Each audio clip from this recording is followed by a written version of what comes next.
Hey y'all, welcome to the Clock Tower. I'm Colton here with Brandon. We've got some news and some updates today. Lots of stuff about Springfest. The release schedule has been significantly altered, and we also have the MidSpring Tournament to talk about. A lot to get to. Let's get started. Brandon, we have dates and times for Bushy Road Springfest 2021. We do. We're split up into 3 different time zones regarding different entry points for the tournament. So 3 different, essentially, Springfest tournaments happening all within about a day time period. Starting off with the Asia time zone, for us, that actually turns out to be about 8 p.m. for check-in time on Friday, Eastern Standard Time. And then if we look at Europe, Europe is a little bit earlier in the morning for us, check-in being at 3 a.m., and then the North American time being check-in at 11 a.m., all of those Eastern Standard Times. Yep, so we're going to have 3 different tournaments. This is important. 3 different tournaments that will be taking place. The website says all on Saturday, May 29th. That does depend on where you are in the world. Like Brandon said, for the Asia tournament, check-in begins 8 p.m. Eastern Time on Friday, May 28th. Tournament will start at 9 p.m. For Europe, check-in starts at 3 a.m. Eastern Time on Saturday, May 29th. Tournament begins at 4. And then for North America, check-in starts at 11 a.m. Eastern Time on Saturday the 29th. The tournament itself kicks off at noon. So 3 different tournaments, all taking place in the span of about 24 hours. These are not region-locked. So you can participate in any tournament you want, no matter where you are in the world. You can participate in all 3 if you want. I don't think I'm going to recommend that, but Especially with the potential for some of those later rounds to overlap. Just kind of be aware of that with that possibility in mind. yeah, I think, so for us, Brandon and I have talked about this. We are planning on participating in the Asia tournament on what for us will be Friday night, which would wrap up early Saturday morning between 3 and 5 a.m. And then playing in the North America tournament that starts at noon for us. Again, those times are Eastern Time that are currently showing up on screen. We will put a link in the description to the complete schedule. They have start times for a bunch of different time zones, check-in times for a bunch of different time zones for all 3 tournaments. Have a look at that schedule, see what's available for you. I do think it's going to be pretty feasible for a lot of people to play in 2 tournaments over the course of the day. But that's day of. Before that, pre-registration takes place on May 17th. For us here on the East Coast, that's 3 a.m. on May 17th, which is a Monday morning. If you go to the page, you'll see different weekends. Those are all different games. The only weekend for Weiss is the first weekend. So pre-registration time for Weiss Schwarz for Springfest will take place on May 17th. And that's beginning at 3 a.m. If there's spots available, those should still be available for pre-registration after that. But one of the big things with that, when you're pre-registering, you're also going to want your deck list ready to go. Yep. So having your finalized deck list ready for Springfest by the 17th is definitely going to be essential going forward. Because for each of the 3 tournaments, there is a cap on the number of people that can be involved in it. Right. There are 128 people in each tournament max. And if you're registering for multiple tournaments, those spots fill up quickly. Yeah, I have to imagine that all 3 tournaments are going to be full. That's just my guess. Ian's MidSpring Tournament, which we'll talk about a little later on, got up to about 60-some. And that was a competitive but not sanctioned online tournament that only took place at one time. So I have to imagine that a tournament that is intentionally targeted at a global audience with 3 different start times for 3 different tournaments is going to fill up probably pretty quickly. So I will be getting up at the ungodly hour of 3 a.m. on a Monday to register and then immediately go back to sleep. Especially with what we saw with the 32-man tournament for Weiss Week. Mm-hmm. how we saw that spot not only maximize its pre-registrations, but they also had a list of people that had attempted to pre-register but were beyond the initial 32 people cutoff. Mm-hmm. I suspect there will be waiting lists for Springfest for sure. Yep. So if you want in, make sure you sign up on May 17th. Again, that's 3 a.m. Eastern Time. Link in the description. We'll have a longer list of times and time zones, depending on where you are in the world. That's what it looks like. Have your deck list ready, because you'll, I believe, need to submit your deck list immediately. That's the way it looks. So I would personally have the deck list prepared. We can include a link in the description to an editable deck list sheet that can be filled out online. We will link that in the description. So we're looking forward to that, along with the prizes that have been announced. Top gets the booster box, trial deck, and supply set. Second place gets trial deck, supply set. Third place gets supply set. So, like, beyond that, there's no other current listed prizes. So nothing for kind of participation like there have been in years past. Yeah. And that's one of the challenges of being online only, right? Like, they don't want to have to mail out hundreds and hundreds of promos all over the world. It makes sense. Only having prizes for the top 3 kind of sucks. Like, you'd like to see more stuff for top 8, but it is what it is. It's where we're at, and it looks like it's all 7 Deadly Sins, which makes sense given that this is an English tournament. And I also have to imagine that the prize pool is a little bit smaller this time because there won't be people walking a concourse buying things. There won't be vendors, there won't be anything like that because it's all on Discord. So Bushy Road won't have as much opportunity to sell things. It makes sense that the whole thing feels a little bit smaller than it would in person. But hey, we have our first major Bushy Road sanctioned tournament in 15 months. Was it January of 2020? Back in the before time when we had Worlds. And since then, it's just been Shop League at locals and important non-sanctioned events, but non-sanctioned events all the same. So Bushy Road finally able to put something together. It's good for competition to be back at like the formal level. This is the most important event that Bushy Road's put on in over a year. And here's hoping that it goes well, because I think we all kind of need this right now. Yeah, no, absolutely. All right, so moving on from Springfest, a couple of major changes to the English release schedule that we need to talk about. First and foremost, Bushy Road listened. They're giving us a Data Live reprint, a much-needed Data Live reprint. That should happen this summer. I believe June is the target. But because of that, they are going to be pushing back Fate's Stay Night Heaven's Feel 2 into August. So the release schedule coming up, Beaufry in May, Kaguya in June, 7 Deadly Sins in July, Heaven's Feel 2 is now August 20th. And sometime in the next couple of months, I don't know if there's been a formal announcement. I believe that the conversation right now is that it's going to be in June or thereabouts. So sometime in June, we're going to get a Data Live reprint, which is really good because Data Live sold out so fast and it's been hard to get a hold of and it's been really expensive, especially the chase cards. So even just the announcement of the reprint has brought a lot of that down, which is really good, I think, for players in general. But of course, the consequence is that it has bumped a lot of what was our kind of projected schedule down the road another month or so. Most notably, as I said, Heaven's Feel, August 20th, instead of in between Kaguya and 7 Deadly Sins in the middle of July. So it'll be another 5-6 weeks that we'll have to wait for Heaven's Feel 2. Everything else behind it gets kicked down the line to some extent.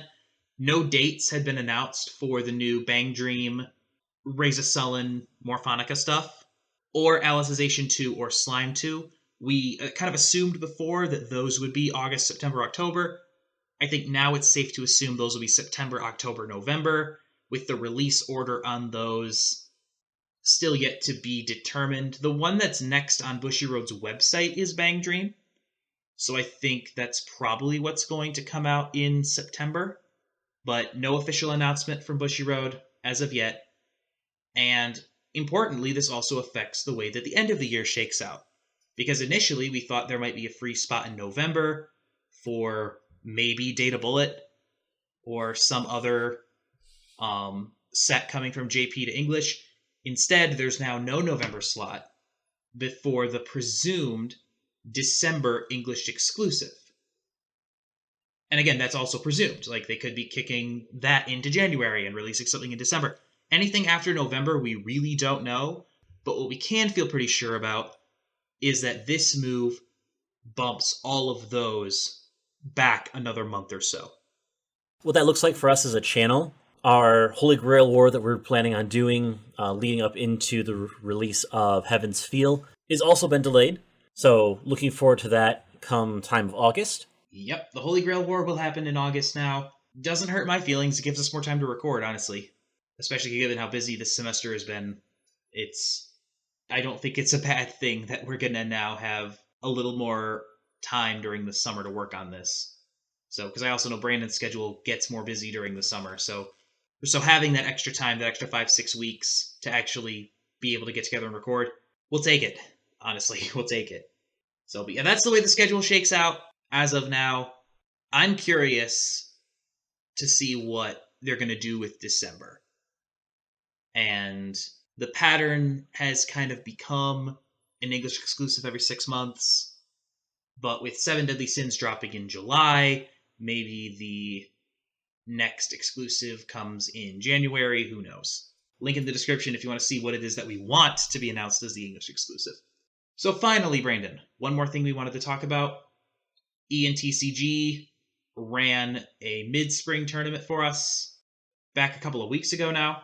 Thank you, Ian. Yeah, no kidding. Thank you, Ian, for putting this together. This is the highest profile open tournament that we've had in a while, a very long time, because the invitationals last year were obviously an invitational. We haven't had an open tournament of this scope and at this competitive level since regionals all the way back in 2019. So really nice to have this tournament. It was well put together. It was well executed. They were able to fix bugs on the fly pretty effectively from my perspective. And it was a good time. I had a good time. I brought a janky Konosuba thing that I've been working on for a while and had some success with it, pulled off a couple of wins, but overall didn't have that good of a day. Brandon, you brought Data Live. I brought Choice Standby Data Live. Should clarify that. Yes, you did. So you brought Data Live along with 15 other players. And Brandon, not a single one of you made top 8. Nor did anybody who played Konosuba or anybody who played Fate. Or anybody who played Slime. Yeah. Brandon, is Dal dead? No. No, it's still really good, and this is one result, and it's a small sample size, and we shouldn't put too much emphasis on it. Is that what you're trying to tell me? A little bit. This is also one of the first tournaments back with this size of group of players, as well as with Data Live having just been released kind of prior to this, like, because it came out end of March. So you had, 2 weeks? Something like that. 2 weeks before from set being released to playing in this tournament. Mm-hmm. I think the biggest kind of takeaway that we should pay attention to, I think, was representation more than anything else. We expected Dal to have a sizable representation, and it did. Yep. And I think that, a full quarter of the tournament being Data Live is very much in line with what we expected, but also for it to be so soon after release and still be as represented as it was means that this is sustainable representation. I think that we're still looking at, when we go into Springfest in a few weeks, there will be a lot of Dal running around, and potentially even more as people get more comfortable with it, as people learn how to work with it in English. I think some people might be a little bit scared off of it by this, honestly. I think that that's definitely possible. But I think that the majority of people are going to continue to play it, as they should. It's still incredibly powerful, even if it didn't show up at this one event. Still worth running, obviously. Still the best deck in the meta, the most popular deck in the meta. The meta still revolves around Data Live. That being said, the fact that only one deck out of the top 5 sets that we've talked about made it to top 8 is still very, very significant. So let's have a look real quick at the top 8.